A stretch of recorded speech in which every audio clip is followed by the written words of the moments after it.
ચૂંટણી આવે એટલે તમે ખેડૂત મટી જાઓ છો, ભાગ ભાગમાં વેચાઈ જાઓ છો.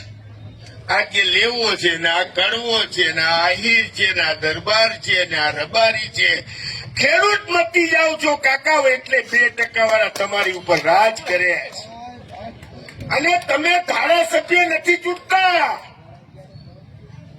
તમે નરેન્દ્ર મોદી અને અમિત શાહ નો કયાગ્રો પટ્ટાવાળો ચૂંટો છો. લખી રહ્યો મારી વાત. તમારી વાત લઈને અવાજ કરે, ધારાસભામાં છાતી ખોલીને કહી શકે કે ના, મારા ઉપલેટાના ખેડૂતો દુખી થાય, એનો માલ પલળી ગયો છે, બેહાલ છે, બરબાદ થઈ ગયા છે. ખાલી મેં ટપાલ લખી મુખ્યમંત્રી શ્રીને, અરે મરી જાવ પાણીમાં ઢાંકડી લઈને ડૂબી મરો. લલિત કગથરાની સરકાર હોય ને તો ઓર્ડર કરાવે, પત્ર લખીને સંતોષ ન માને.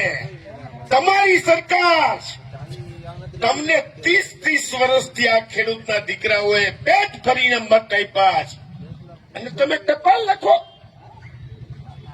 મેં પત્ર લખ્યો વડાપ્રધાનને, હું જાહેરાત કરું છું, હું સરકારને રજૂઆત કરું છું. રજૂઆત નહીં, ઓર્ડર જોઈ, ઓર્ડર. અને ઓર્ડર કરવાની તેવડ હોય તો રાજીનામા દીધો. તમે નરેન્દ્ર મોદીને અમિત શાહના પટ્ટાવાળા તરીકે કામ કરોમાં અમારા જનપ્રતિનિધિ તરીકે 162 જણાને કહું છું. ભારતીય જનતા પાર્ટીમાંથી ચૂંટેલા એ ધારાસભ્યો બધા જ, એને ધારાસભામાં બોલવું હોય તો એને આકાને પૂછવું પડે. અને મારે લલિત કગથરાને 1, 2, 3 મારે લલિત વસોયા અમે છાતી ઠોકીને કહી, સાહેબ હું આપને એ વિનંતી કરવા આવ્યો છું. આપણે શેના માટે માગવું પડે? શેના માટે સરકારને રાહત દેવાની વાત થાય? એટલે તમે અત્યારે સર્વેનો ટાંગો મારો છો. તમારી પાસે મામલતદાર છે, કેટલો ઇંચ વરસાદ પડ્યો રેકોર્ડ છે, તમારી પાસે સેટેલાઇટ છે, તમારી પાસે સમગ્ર તંત્ર છે. આ પોલીસના આઈબી વાળાને ખબર છે કે અમે કેટલા ભેગા થયા. હમણાં સરકારમાં રિપોર્ટ દઈ દે ને, તો એને ખબર નથી કેટલો વરસાદ પડ્યો. એલા તો સર્વે સ્ટેશનનો ટાંગો મારો છો. તમારે સરકારને દેવાની દાનત નથી, ખોરા ટોપરા જેવી તમારી દાનત છે. જો મારી એક વાત બહુ સમજીને સાંભળી લ્યો. આ ધારો ધોરાજી ઉપલેટાની જાઓ જલાલી લલિત કગથરાએ જોઈ છે. અમારી મોરબીમાં તો ઉજ્જડ હતું, તેથી અહીંયા ચારે બાજુ સોલર પ્લાન્ટ, ખાંડસરી ધપ ધપ ધપ ધપ ધપ થલથલાતી હતી. સાહેબ આ ઉજ્જડ શું કામ થયું તમને ખબર છે? આ ભાજપની નીતિથી ઉજ્જડ થયું છે, નીતિથી. આ ભારતીય જનતા પાર્ટીએ શહેરીકરણ કર્યું અને ગામડું ખરાબ, ખેડૂતને ખેતી ખરાબ. શહેરમાં જવા માટેનો જે ગાંડો ક્રેઝ, તમારે દીકરો પરણાવવો હોય તો 10 વીઘા જમીન જખ મારીને વેચવી પડે. એ પરિસ્થિતિનું નિર્માણ ભારતીય જનતા પાર્ટીની નીતિએ કર્યું છે. અહીંયા ભાદર ડેમની કેનાલ આવતી હતી અને અહીંયા શેરડીના વાડ વવાતા હતા. પતિ ખાંડસરીઓ હતી, કમલ ખાંડસરી, ફલાણી ખાંડસરી, એવરેસ્ટ ને આ સોલવન્ટ પ્લાન્ટૂન. આજે ઉજડા ચમન થઈ ગયા, ટકા થઈ ગયા. ટકા થઈ ગયા કે નહીં? કોને કર્યા? તમે કડવો છો, કડવી જ વાત કરીશ. તમે તમારા પગ ઉપર કુવાડા માર્યા. ખેડૂત ખેતી મટી જાય છે, ખેડૂત મટી જાય એટલે આ પરિસ્થિતિનું નિર્માણ થાય છે. સાહેબ આ જ વિસ્તાર જેથી આખા સમગ્ર સૌરાષ્ટ્રની અંદર રાજ કરતો તો આ જ વિસ્તાર આખા ગુજરાતમાં તેલ લોબી, સોલવન્ટ પ્લાન્ટ વાળાની જાહો જલાલી હતી આ વિસ્તારની. આ ભારતીય જનતા પાર્ટીના આકાઓને ઓળખો. એ અશોકભાઈ ખાડિયામાં હોય કે વજુભાઈ વાળા રાજકોટમાં હોય, તેલના ડબ્બાના સરઘસ કાઢતા હતા. એના બાપ દાદાએ કાયમને માટે ખેડૂત વિરોધી કામ કર્યું છે. એને તમે ઠોક ભાજપ. આને મોટા કર્યા. હટપોલિયામાં તમે હેન્ડ્રો ગોંડા હરપ કરી દીધો. ભાજપને દઈ તાલુકા પંચાયત, જિલ્લા પંચાયત, પાર્લામેન્ટ, તમામ ચૂંટણીઓમાં ભલભલા ખેડૂતના આગેવાનોને તમે પાથરની અંદર પારિયા બનાવી દીધા, ગાંધીનગર પહોંચવા ન દીધો. એ જ તમે લોકો છો કે જેને તમારા પગ ઉપર કુવાડા માર્યા છે. એટલે આપ સૌને હું કહેવા આવ્યો છું, હું પેલી ચૂંટણી 2000ની સાલમાં રાજકોટ જિલ્લા પંચાયતમાંથી ટંકારા તાલુકાના નેકનામ ગામમાંથી ચૂંટણી લડ્યો હતો,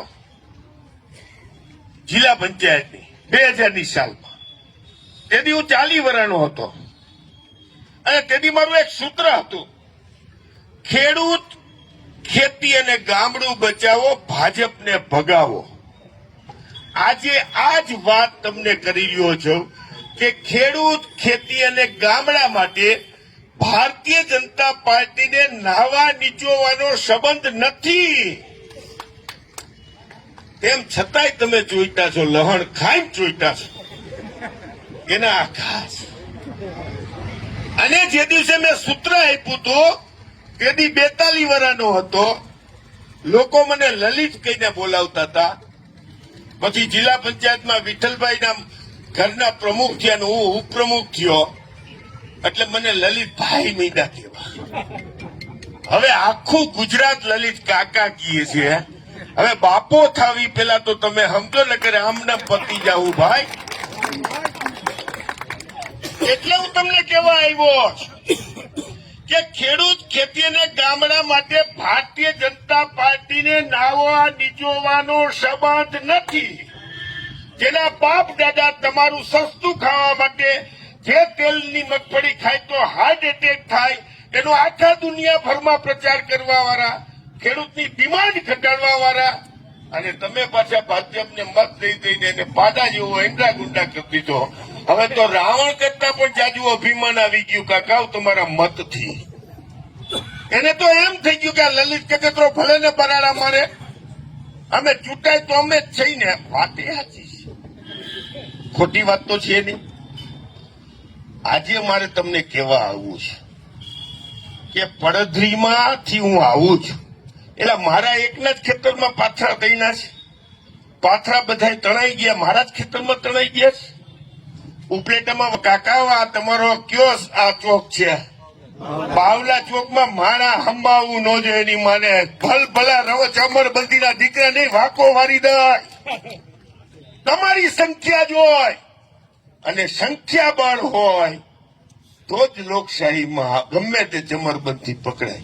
આ આપણે 25 જણા તો આ સાહેબ હમણાં ગાડી લઈને આવે ને 15 જણા પૂરી લઈને વયા જાય. આપણે જય કિસાન જય જવાન કર્યા છે, પણ હમણાં 5000 માણસ હોય તો સાહેબ ની ગાડી ટૂંકી પડે કે ન પડે?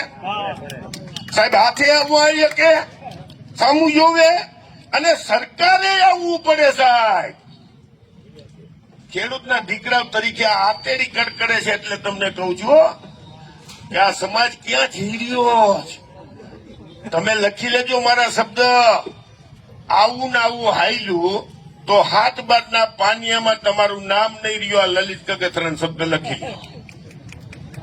7 બારના પાનિયામાં નામ નહીં વધે. અને જે ખેતરમાં આપણે વેચાતા ઈ જ ખેતરમાં ટિફિન લઈને પાછા કામે જવાનો વારો આવશે.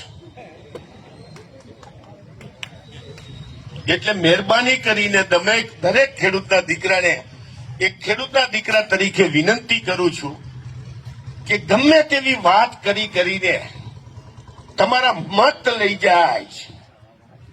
અને જે લોકશાહીની અંદર મત છે ને, તમે અહીંયા લાખાભાઈ ઘણી વાર 2 વાર બાપુએ વાત કરી, છાતી ઠોકીને કહું છું કે કોંગ્રેસમાં છે, કોંગ્રેસની સંમેલન છે, કોંગ્રેસની સભા છે, જે થાય કરી લ્યો.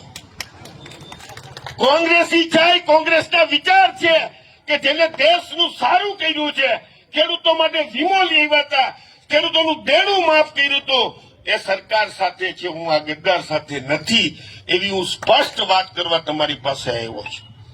એટલે આપ સૌને હું વિનંતી કરું છું અને અહીંયાથી આ માધ્યમથી મારે ગુજરાતની જનતાને વિનંતી કરવી છે